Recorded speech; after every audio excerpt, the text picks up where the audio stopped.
If you've been on my channel for quite some time, you must know that I love to hate on the things that I merely dislike and that I hold the position of an official hater. But despite all of that, there are quite a few things that I do enjoy, and certain books culminate these things with a good plot, a good writing style to provide a delightful reading experience for me. Hello and welcome back to my channel. My name is Rupkata Bhattacharjee and you're watching my channel which is named after me because I lack creativity.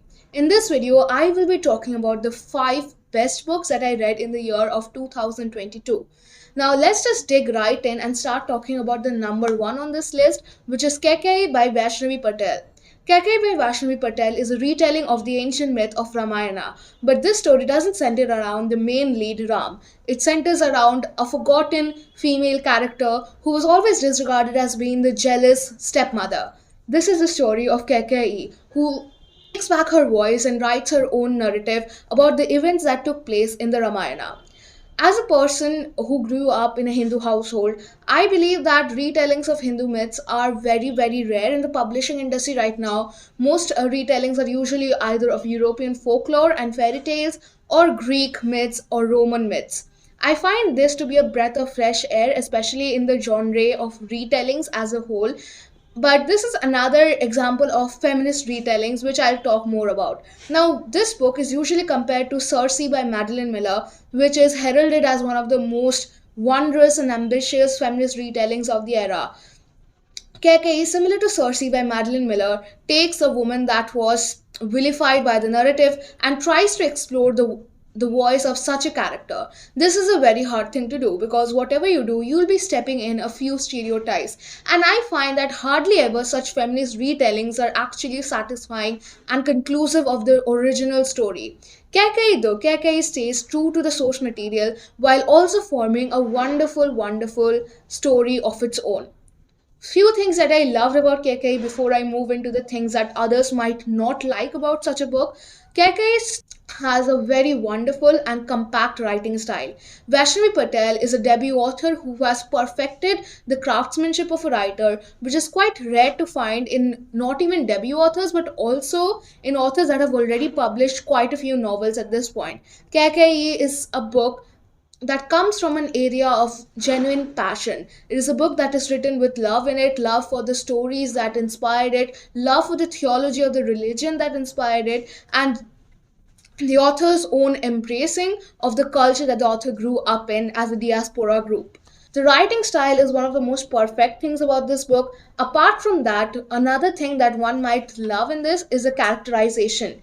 Though I did have a few problems with the characterization, I'll come back to that later, but the characterization or the character development of each and every character is perfect.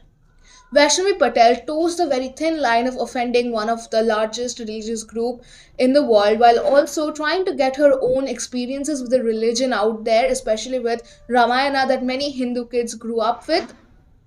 I found that Vaishnavi Patel had a very good grasp on how she wanted to portray the characters. She had done her research with the theology of whatever she entailed to write about. She had read various manuscripts of the Ramayana. I enjoyed how she had a specific reason to do whatever she did in the book. Moving on to the main character as a whole, Kekai's entire personality in the original myth was as a vilified stepmother who is nothing but a tool for the men around her to be demonized by.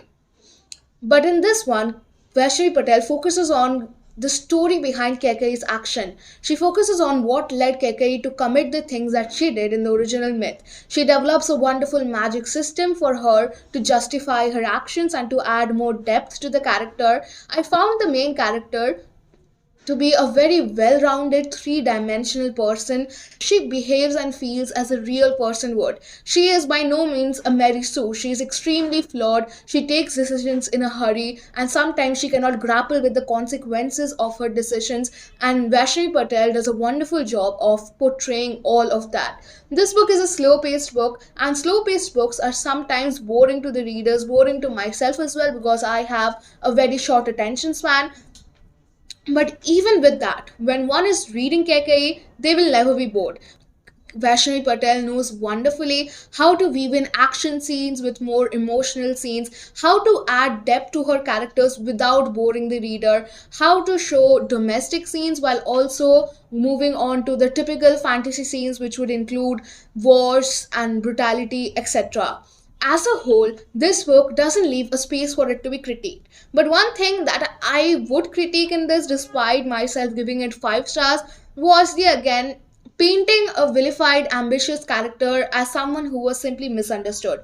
I see this problem a lot in feminist retellings as a whole, where authors take up a character who was initially portrayed as a villain in the original text and try to paint her as holier than thou and try to portray that this woman is actually a good woman. She was just misunderstood by the people around her. I feel like doing such a thing takes away the ambition of a character, takes away the certain element of a character that could have added more depth to her.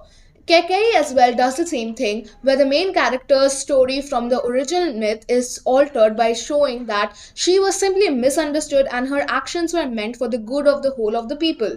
But I thought that if the author had actually maintained her jealousy, her ambition, her want for herself, her selfishness as a whole, and portrayed that to not be wrong, that it is not wrong for a woman to be selfish or to be ambitious for herself and not for the welfare of others, then it would have added more depth to Kekei's character as a whole and more character to this retelling as a whole. I find this subversion of tropes by painting an ambitious vilified character as someone who is a very good person, a selfless person, quite weird, because I think that selfishness is in women is something that should be portrayed a lot more, because it is not wrong to be selfish when their male counterparts do the same as well. Though I will not talk more about that because that is a story for an entirely different video, and I could go on about how literature vilifies selfishness, especially in women as a whole, for hours and hours and hours.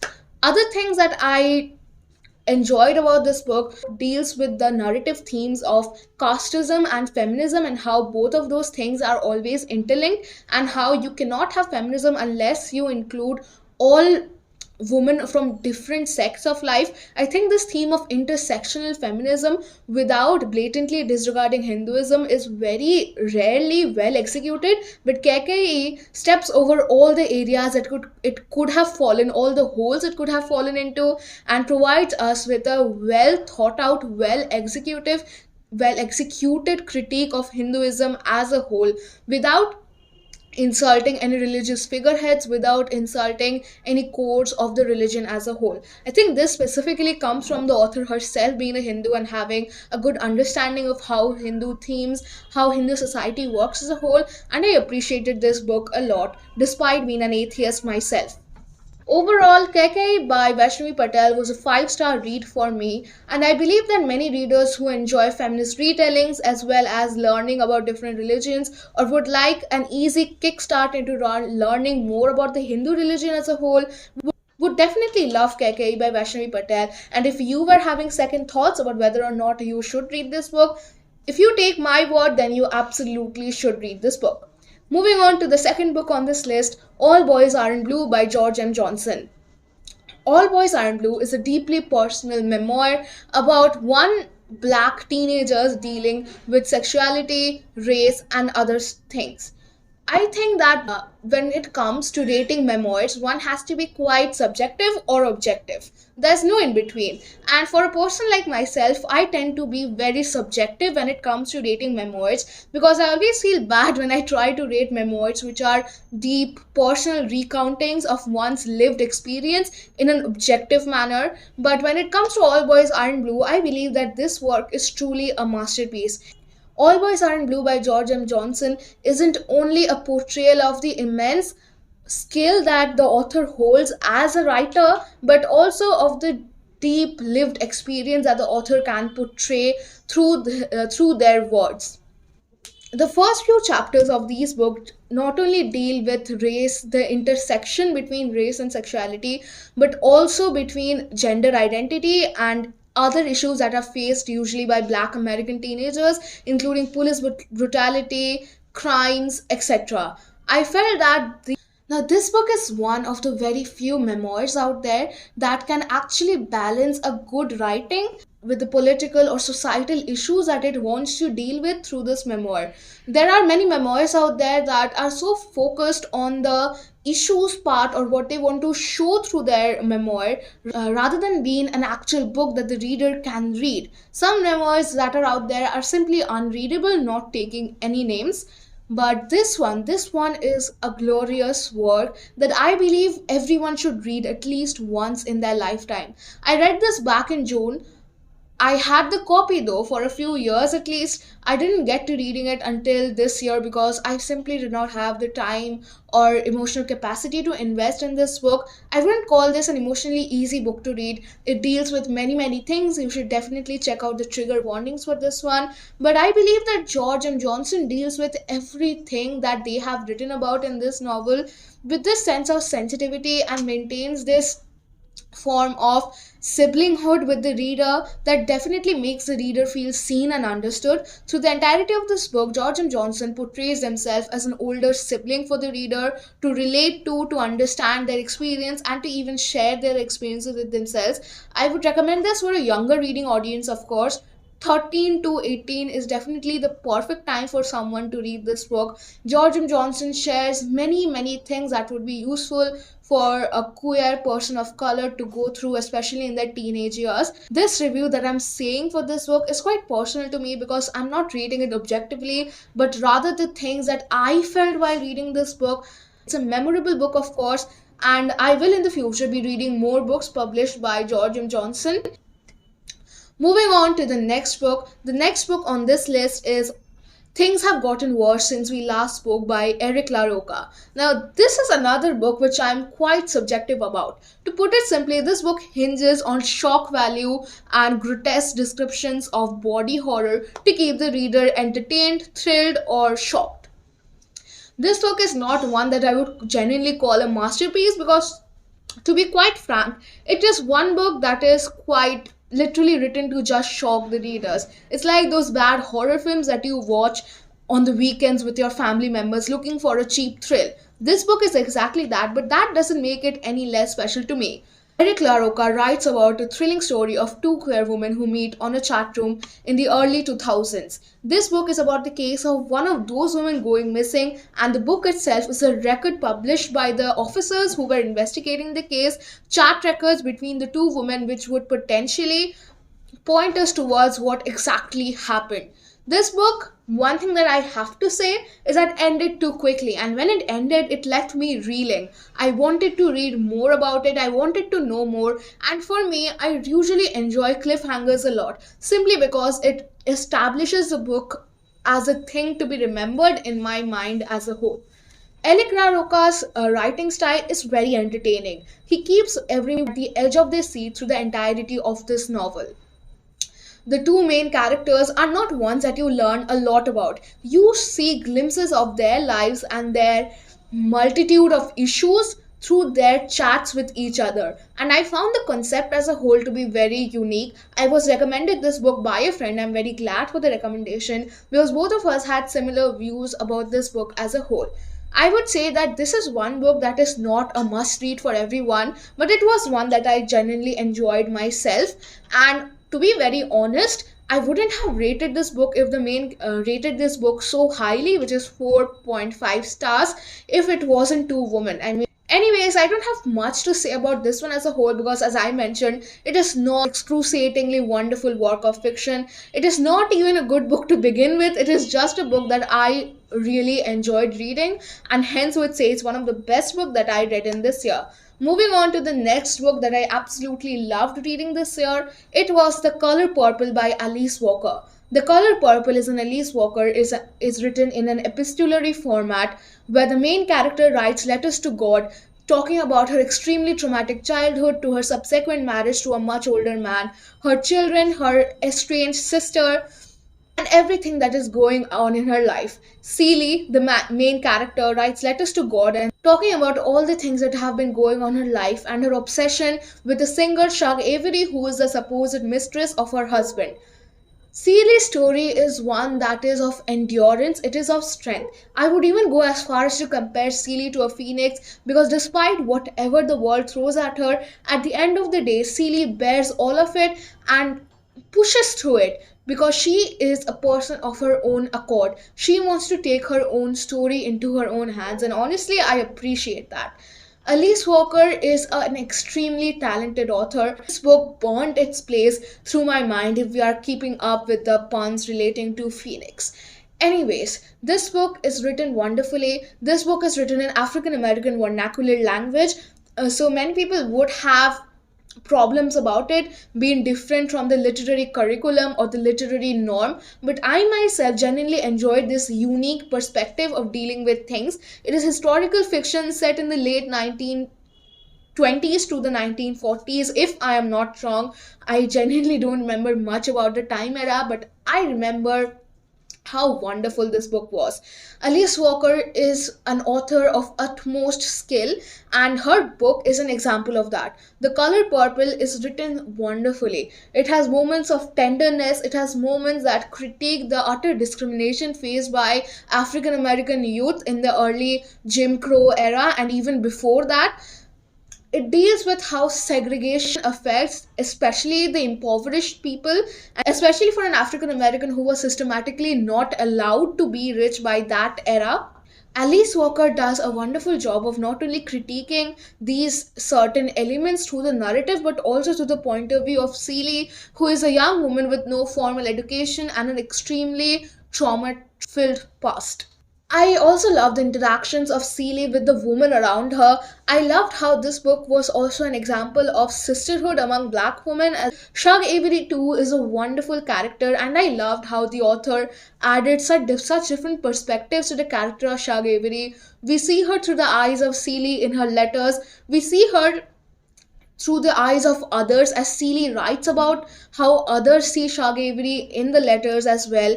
I believe that this book as a whole is one of the best books that you would be ever reading in the epistolary format. Epistolary formats are usually a hit or miss for me. I have read a few in them, and authors sometimes make the narrative too passive to follow. It takes away the actual wonders of the story because the author makes the letters too passive and too, let us say, technical, while Alice Walker disregards all of that to form a story that is touching, emotional, dark, and reflective. I would say that The Color Purple by Alice Walker is a classic, and that is definitely for a reason. And on another note, I learned that Alice Walker is coming to my city next month, but sadly, that is right in the middle of my examinations. I would not be able to meet her, and this just hurts my heart to such an extent. Like, God gives his toughest battles to his weakest soldiers. The battle being me not being able to go to the literary event because it is in the middle of my pre boards. Moving on to the last book that I absolutely adored reading this year, On Earth We Are Briefly Gorgeous by Ocean Vuong. Ocean Vuong is a well known Asian American poet as well as a writer. His book, On Earth We Are Briefly Gorgeous, recounts his experiences growing up with a mother and a grandmother who were victims of the Vietnam War, who had deeply traumatic past regarding the war itself and who themselves were flawed characters. This is such a book which relies on the author's own lived experience as a whole that one might say that this is technically a memoir kind of. Ocean Vuong writes through his own experiences with his mother, with his grandmother. He writes through the things that he dealt with growing up in the 20th century in America while being a Vietnamese American teenager, as well as being queer on top of that. That is an entirely huge burden to carry. He's such a wonderful author and an even more wonderful poet that reading this book will make you weep throughout. I cried a few times reading this, how emotionally the author portrays everything in this book, how he genuinely acknowledges that even though a parent could be bad, there would be reasons behind that, the reasons that stems from a parent's certain discipline methods towards their children, and how the past of a mother reflects upon the parent's present actions as a whole. This is one book that I enjoyed reading very, very much. I read this while on vacation, and I think the vacation mood actually helped me like this book a lot more. The writing style, as I previously mentioned, is poignant. It is filled with purple prose, not to a huge extent, not that it makes it confusing, but to a certain extent that it makes it a delight to read. I, as a person, am a huge fan of purple prose. I enjoy it a lot. I incorporate that into my own writing, and genuinely I think that very few authors can do purple prose very well. Some examples being, of course, Ocean Vuong himself. Authors tend to either overuse purple prose or use purple prose in such a way that it does not make sense at all. Ocean Vuong avoids doing both of those things. Some of his most poignant lines, I think, in this entire books was,